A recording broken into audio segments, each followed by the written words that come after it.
Hi, I want to talk to you about my interest and passion in arts for dementia. It already began when I retired some 8 years ago and discovered the wonderful Singing for the Brain program that was then in its infancy when Crean Montgomery Smith in the Reading area discovered singing to some people in a care home was extremely successful after a few weeks of singing similar songs, and to her amazement people began to join in a way that they had earlier shown little interest in doing so. Of course, nowadays the success of music and singing in groups has become very well documented and well known, especially since the work of Oliver Sacks popularised in musicophilia, and now many television programs which show people living positively with dementia in the community, helped very often by arts projects and other very engaging activity.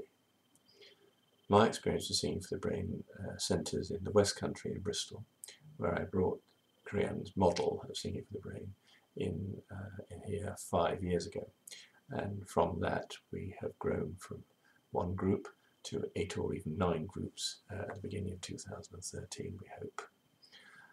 The huge success of Singing for the Brain is not exactly what people first think. Obviously, the musical input, the success of giving people an identity, a feeling of great well-being in mastering singing again, remembering words from years ago, all these things are extremely important. But I have noticed increasingly the equal importance of social bonding and having somewhere to go where people are accepted without any stigma, where carers in particular can relax and enjoy themselves alongside their partners if that's the case, or a family member if it's another case, and everybody can relax, as I say, and enjoy the session and do something which is more in keeping with what certainly a person who's entering retirement would have envisaged they could be able to have done in keeping up their own interests and hobbies following retirement.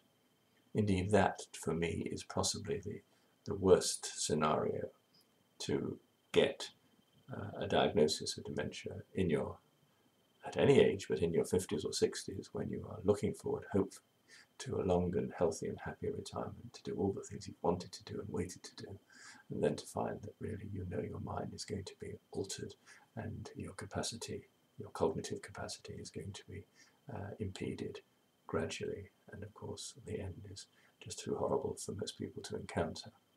But encounter we have to do with more and more people being diagnosed, and the numbers shockingly ahead really fill everybody with an enormous amount of concern. Even more so today, we are concerned with the general economic climate and the effect that the reduction in social and other services locally are having with the closing down of day centres and so forth.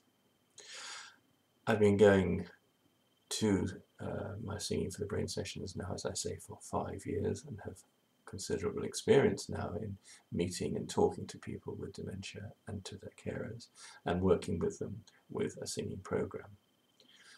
My concerns today are that the great opportunities and possibilities for more and more Arts for Dementia programs are being held back for lots of reasons.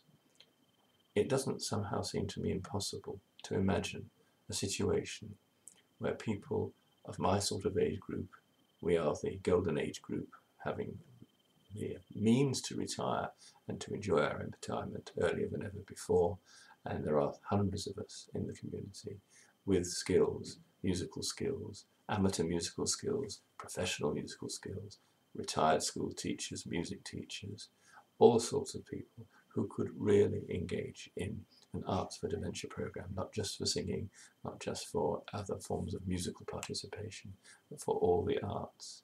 and I'm really passionately interested in this subject. Having become really involved as a campaigner within Alzheimer's Society for more singing for the brains and indeed more arts for dementia projects, I have to say that I am profoundly disappointed that there doesn't seem to be currently a fashion or an appetite for investing in the kind of training that one needs to do to bring people to the water, to bring people to understand what singing and music for dementia really means, and to get up and running groups of the kind that we have managed to start here in Bristol, and indeed the Society now has well over 150 singing groups nationwide, which of course is wonderful.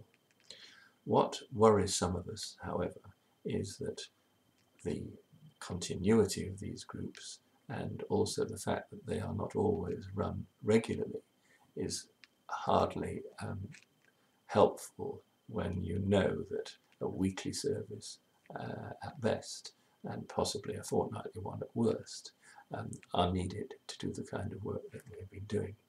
And sadly the figures are gloomy in terms of what monies are available to roll out more of these services and indeed to train people. However, I'm sure that we've been looking at things the wrong way round. There are so many people, as I said earlier, who have got musical gifts and other forms of gifts to give to their communities.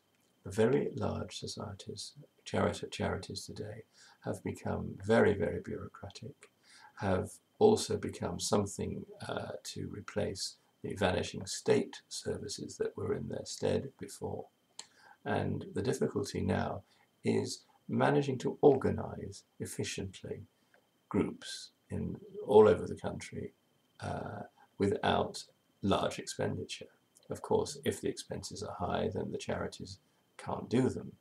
And my concern is to see if we could find a much better way of outreaching to people with dementia in all our local communities by providing them with the people who are gifted and able to deliver programs, and along with them volunteers who would accompany them to deliver these programs, and not to have to be concerned about the large overheads that get unfortunately piled onto the budgets and the commissioning of groups by large charities. It's a sad fact that not 100% obviously of all the money raised goes into the work of any of these charities. Maybe 80% of it does. But their work, certainly in terms of dementia, ought to be, in my view, spent primarily on raising money for research, which is first and foremost the priority, obviously, raising the awareness of dementia nationally, making people understand how dementia needs to be treated in the open society where people are met. And these are the kind of things I think the large charities are best at doing. What I'm sure they probably wouldn't actually miss if they could find a way out would be to find alternative ways of delivering social services with these extra special features that arts projects bring. And I've been looking, as I say, another way around. There are lots and lots of musical societies competing for members these days. Several of them one can think of immediately. And equally, I think there are also lots of charities similarly also competing for funding. My idea would be to make some form of national alliance of both, a national alliance of dementia organisations and national alliance of musical and arts for music associations. And who should best handle that, I'm sure, but Arts4Dementia. I've been looking at the alternative musical associations and think that probably they are all competing in the end for members and funding, and they've all got a lot to give, and they are probably more successful in one area than another. So it does seem to make sense to me that we should have a national register and a national service of bringing people all together so that anyone with dementia in a city or a GP or a memory clinic or someone could actually have access to a list of people who could deliver a service, and also then to work with churches, WIs, all these sort of organisations with halls to possibly rent out almost for nothing, hopefully in the interests of our local communities, because it's community activity that is needed here and not something dictated from a London-based or large metropolitan-based charity. We need to get back to basics. All these charities, the hospice movement, the dementia movements, all began at grassroots. And I think it's at the grassroots that we need to go back now and to find ways into building relationships in our local areas. I hope that makes some sense. It's a bit garbled, I suppose, but I really would like the opportunity to talk to somebody at Arts4Dementia about this, to see if there's any mileage in what I'm suggesting. I've spent 5 years, rather frustratingly at times, trying to find a way through the difficulties here. Certainly, the opportunities for ongoing training and ongoing training for new leaders is something that certainly Alzheimer's Society are finding difficult to do. But there are other dementia organisations with whom I know you are in touch, and I think everyone really ought to be in partnership together, working together to for one goal. I hope, as I say, that all makes some sense, and if anyone would like to talk to me about it, my telephone number is 0117 950 5005. My mobile is 07768 825 468. My name is Robert Hurst. I'm based in Bristol, and I hope that's enough to be going along with. I prefer talking like this rather than writing lots and lots of notes and things, because that can get a bit tedious for everybody. Maybe this makes some sense. I hope it does to somebody. I am passionate about it and want to help.